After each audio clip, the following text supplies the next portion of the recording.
All welcome back to Golgappa Gunda YouTube channel. So ಇವತ್ತು ಒಂದು useful ಇನ್ಫಾರ್ಮೇಷನ್ನ ಕೊಟ್ಟು ಆಮೇಲೆ ವ್ಲಾಗ್ನ ಸ್ಟಾರ್ಟ್ ಮಾಡೋಣ.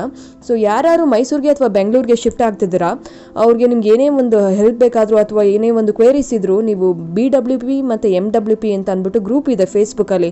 ಆ ಗ್ರೂಪ್ಗೆ ಜಾಯ್ನ್ ಆದರೆ ನಿಮ್ಗೆ ಏನೇ ಇನ್ಫಾರ್ಮೇಷನ್ ಬೇಕಿದ್ರೂ ಆ ಗ್ರೂಪ್ಗಳಲ್ಲಿ ಕೊಡ್ತಾರೆ, ಅಥವಾ ನಿಮ್ಗೆ ಏನಾದರೂ ಡೌಟ್ ಇದ್ದರೂ ಆ ಗ್ರೂಪ್ಗಳಲ್ಲಿ ಪೋಸ್ಟ್ ಮಾಡ್ಬೋದು, ಅವರು ರಿಪ್ಲೈ ಮಾಡ್ತಾರೆ. ಸೊ ಇವಾಗ ನಮ್ಮ ಡೈಲಿ ವ್ಲಾಗ್ ಸ್ಟಾರ್ಟ್ ಮಾಡೋಣ.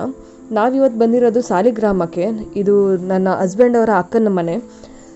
ಸೊ ಈ ಸಾಲಿಗ್ರಾಮಕ್ಕೆ ಬಂದಿರೋದ್ರಿಂದ ಸಾಲಿಗ್ರಾಮದ ಹಿಸ್ಟ್ರಿ ಬಗ್ಗೆ ಸ್ವಲ್ಪ ತಿಳ್ಕೊಳ್ಳೋಣ.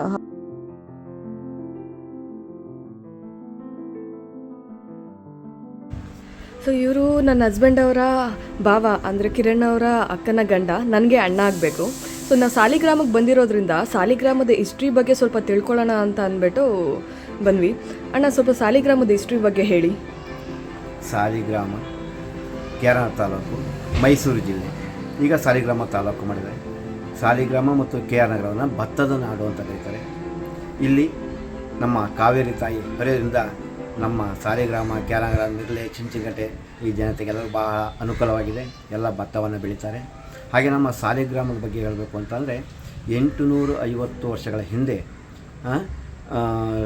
ಶ್ರೀಮದ್ ರಾಮಾನುಜಾಚಾರ್ಯರು ಮತ್ತು ಇಲ್ಲಿ ಬಂದು ನೆಲೆಸಿ ಅಥವಾ ಪಾದಕೆಗಳಿದೆ ಯೋಗ ನರಸಿಂಹ ದೇವಸ್ಥಾನವನ್ನು ಕಟ್ಟಿದಂಥವರು. ಆ ಒಂದು ಅಲ್ಲಿ ಪಕ್ಕದಲ್ಲಿ ಭಾಷ್ಯಕಾರ ದೇವಸ್ಥಾನ ಅಂತಿದೆ, ಅದರಲ್ಲೂ ಸಹ ಶ್ರೀ ಸಾಲಿಗ್ರಾಮ ಶಿಲೆ ಅಂತಿದೆ. ಶ್ರೀ ರಾಮಾನುಜಾಚಾರ್ಯರು ಇಲ್ಲಿ ಬಂದು ನೆಲೆಸಿದಿರಬಹುದು ಅಂತ ಊಹೆ ಇದೆ.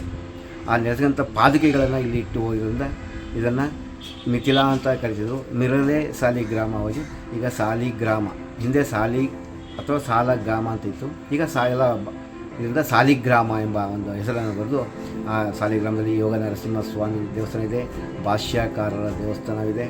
ಹಾಗೂ ಇದರಲ್ಲಿ ಇನ್ನೂ ಹೇಳಬೇಕು ಅಂತಂದರೆ ನಮ್ಮ ಅಣ್ಣವರಾದಂಥ ಡಾಕ್ಟರ್ ರಾಜ್ಕುಮಾರ್ ಅವರ ಶ್ರೀಮತಿ ಪಾರ್ವತಮ್ಮನವರ ಮನೆ ಅದೇ ಬೀದಿಯಲ್ಲಿದೆ ಸಾಲಿಗ್ರಾಮದಲ್ಲಿ. ಹಾಗೂ ಹಿಂದೆ ನೋಡಬೇಕು ಅಂತಂದರೆ ನಮ್ಮ ಊರಿನವರೇ ಆದಂಥ, ಇಲ್ಲಿಯ ಸ್ಥಳೀಯರವರೇ ಅಂತ, ಅವರ ಹುಟ್ಟೂರಂಥ ಸಾರಾ ಮಹೇಶ್ ರವರ ಸಾಲಿಗ್ರಾಮ ಅವರಿದೆ. ಚುಂಚನಕಟ್ಟೆ ಬಗ್ಗೆ ಸ್ವಲ್ಪ ಹೇಳಿ ಅಣ್ಣ. ಚುಂಚನಕಟ್ಟೆ ಹಿಂದೆ ಅಂತ ಚುಂಚಾರಣ್ಯ ಅಂತೇಳಿ, ಅಲ್ಲಿ ಸಹ ಕಾವೇರಿ ಇರ್ತದೆ. ಅಲ್ಲಿ ಶ್ರೀರಾಮಚಂದ್ರ, ಸೀತಾಮಾತೆ, ಲಕ್ಷ್ಮಣ, ಎಲ್ಲ ಕಡೆ ನೀವು ಶ್ರೀರಾಮನ ಎಡಭಾಗದಲ್ಲಿ ಸೀತೆಯನ್ನು ನೋಡ್ತಾ ಇದ್ರಿ. ಅದು ಇಲ್ಲಿ ಎಡಭಾಗದಲ್ಲಿ ಲಕ್ಷ್ಮಣ ಇದ್ದಾನೆ, ಸೀತಾಮಾತೆ ಬಲಗಡೆಯಲ್ಲಿ ಇದ್ದಾಳೆ. ಅಲ್ಲಿ ಸೀತಾಮಾತೆ ಬಂದಿದ್ರು ಮತ್ತು ಅಲ್ಲಿ ಅದನ್ನು ಸೀತಾ ಮಡುವು ಅಂತ ಕರೀತಾರೆ. ಅಂದರೆ ಸೀತೆ ಸ್ನಾನ ಮಾಡುವಾಗ ಲಕ್ಷ್ಮಣ ದಿನ ಅಚಾನಕ್ಕಾಗಿ ಬಂದಂಥ ಸಂದರ್ಭದಲ್ಲಿ ಆ ಬಂಡೆನ ಸೀಳಿ ಹೋಗ್ತಾರೆ. ಈಗಲೂ ಸಹ ಸೀತಾಮಾತೆ ಬಂಡೆನ ಸೀಳಿ ಆ ಬಂಡೆ ಒಳಗಡೆ ಹೋಗ್ತಾರೆ. ಓಕೆ. ಹಾಗೆ ಅಲ್ಲಿ ಎರಡು ಭಾಗ ಆಗಿದೆ. ಓಕೆ. ನೀರು ಹರಿತಾ ಇದೆ. ಮಳೆಗಾಲ ತುಂಬಿ ಕಾವೇರಿ ಮಾತೆ ತುಂಬಿ ಹರಿಯುವಾಗ ಅಲ್ಲಿ ಸೀತೆ ಮಡುವು ಅಂತ ಹೇಳೋ ಹೆಸರಿದೆ. ಅಲ್ಲಿ ಸೀಗೆ ಮತ್ತು ಎಣ್ಣೆ ನೋಡಿದಾಗ ಅದಕ್ಕೆ ಸೀತಾ ಮಡುವು ಅಂತ ಅಂದ್ಬಿಟ್ಟು. ಓಕೆ. ಈಗ ಮಳೆ ತುಂಬ ಜಾಸ್ತಿ ಬಂದಾಗ ನೀರು ಸೀಗೆ ಮತ್ತು ಎಣ್ಣೆ ಥರ ಕಾಣುತ್ತೆ. Okay okay. ಅದಕ್ಕೆ ಸೀತಾ ಮಡುವು ಅಂತ ಅಂದ್ಬಿಟ್ಟು ಹೇಳ್ತಾರೆ. Okay okay, fine. ಸೊ ಇದು ಸಾಲಿಗ್ರಾಮದ ಇತಿಹಾಸ. ಇನ್ನೂ ತುಂಬ ಇದೆ, ಒಂದು ಬುಕ್ಕೇ ಇದೆ ಅನ್ಸುತ್ತೆ ಅದ್ರ ಬಗ್ಗೆ, ಸಾಲಿಗ್ರಾಮದ ಬಗ್ಗೆ. ಪಾರ್ವತಮ್ಮ ರಾಜ್ಕುಮಾರ್ ಅವರು ಹುಟ್ಟಿದಂಥ ಸ್ಥಳ. ಈ ಚುಂಚನಕಟ್ಟೆ ಅಂತ ಯಾಕೆ ಹೆಸರು ಬಂತು ಅಂದರೆ, ಮುಂಚೆ ಇಲ್ಲಿ ತೃಣಬಿಂದು ಎಂಬ ಮಹರ್ಷಿಗಳಿರ್ತಾರಂತೆ. ಸೊ ಅದೇ ಟೈಮಲ್ಲಿ ಚುಂಚಿ ಎಂಬ ರಾಕ್ಷಸರು ಇರ್ತಾರೆ. ಅವ್ರನ್ನ ಮಹರ್ಷಿಗಳು ಬದಲಾಯಿಸಿ ಮನೆ ಪರಿವರ್ತನೆ ಮಾಡಿ ಒಳ್ಳೆಯವ್ರನ್ನಾಗಿ ಮಾಡಿದ್ರಿಂದ ಈ ಸ್ಥಳಕ್ಕೆ ಚುಂಚಿ ಎಂಬ ಹೆಸರು ಬಂತು ಅಂತ ಕೂಡ ಕರೀತಾರೆ.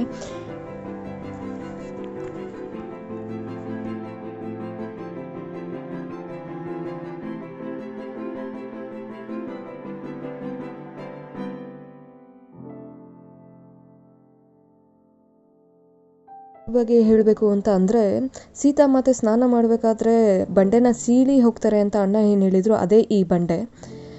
ಸೊ ಇಲ್ಲಿ ನೀವು ನೋಡ್ಬೋದು, ಬಂಡೆನ ಸೀಳಿ ಒಂದು ಜಾಗದಿಂದ ಇನ್ನೊಂದು ಜಾಗಕ್ಕೆ ಹೋಗ್ತಾರೆ. ಇನ್ನು ಮಳೆ ತುಂಬ ಜೋರಾಗಿ ಬಂದು ನೀರು ಜಾಸ್ತಿ ಆದಾಗ ಇಲ್ಲಿ ಎಣ್ಣೆ ಮತ್ತು ಸೀಗೆಕಾಯಿ ಹರಿಯೋ ಥರ ಕಾಣುತ್ತೆ.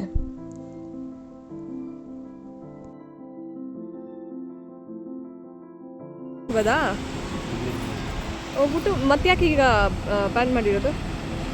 ಮತ್ತೆ ಇಲ್ಲಿ ಇಂಜಿನಿಯರ್ ಇದ್ದ ಅವನು ಹಾಂ ಅದು ಮಾಮೂಲಿ ಡ್ಯಾಮ್ದು ನೀರು ಬಿಟ್ಟಾಗ ಫೋರ್ಸ್ ಬರುತ್ತಲ್ಲ ಹಾಂ ಆ ಟೈಮಲ್ಲಿ ಅವನು ಸೈರನ್ ಹೊಡೆಯುತ್ತೆ. ಹಾಂ ಸೈರನ್ ಹೊಡೆದ್ರು ಅವನು ಕೇರ್ ಮಾಡ್ದೇನೆ ಆಟ ಆಡ್ತಿದ್ದ. ಹಾಂ ಹೋಯ್ತು ಹೊಡ್ಕೊಂಡು ಅವನು ಮೂಳೆನೂ ಸಿಕ್ಕಿಲ್ಲ. ಓ ಸೊ ಅದಕ್ಕೋಸ್ಕರ ರೆಸ್ಟಿಗೆ ಓಕೆ ಓಕೆ.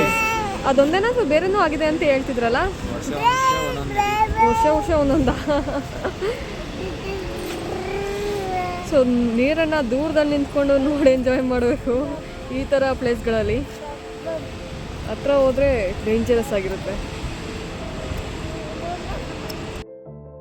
ಶ್ರೀರಾಮಚಂದ್ರ ಮಹರ್ಷಿಗಳಿಗೆ ದರ್ಶನ ಕೊಡಬೇಕು ಅಂತಲೇ ಈ ಸ್ಥಳಕ್ಕೆ ಬಂದಿದ್ದರು ಅಂತ ಕೂಡ ಹೇಳ್ತಾರೆ.